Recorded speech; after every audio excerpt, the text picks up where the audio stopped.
జిల్లా నెల్లూరు రూరల్ మండలంలో టీడీపీ అభ్యర్థి కోటంరెడ్డి శ్రీధర్ రెడ్డి ఇంటింటి ప్రచారం చేశారు. నీలగిరి సంఘం నుంచి ఆయన చేపట్టిన ప్రచార యాత్రకు అడుగడుగున ఘన స్వాగతం లభించింది.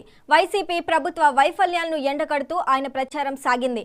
స్థానికులు ఆయన మీద పూలవర్షం కురిపిస్తూ స్వాగతం పలికారు. ఈ సందర్భంగా ఆయన మీడియాతో మాట్లాడుతూ ప్రజలు చంద్రబాబు పాలన కోరుకుంటున్నారన్నారు. పెన్షన్ల పంపిణీని వైసీపీ రాజకీయం చేస్తుందని ఆరోపించారు.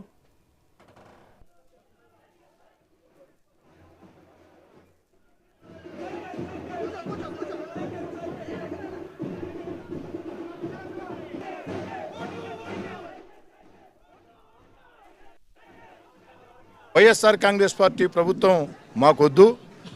సంక్షేమ కార్యక్రమాలు, అభివృద్ధి కార్యక్రమాలు, మన బిడ్డలకు ఉద్యోగాలు, ఏకైక రాజధాని అమరావతి కావాలంటే ఈరోజు రాష్ట్రం ఉండే పరిస్థితుల్లో అగ్నుడైన చంద్రబాబు గారు ముఖ్యమంత్రి కావాలా?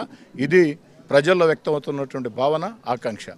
ఇంటింటికి వెళుతున్నప్పుడు ప్రతి ఒక్కరు కూడా చెప్తున్నటువంటి మాట అన్నిటికీ మించి అత్యంత బాధాకరం.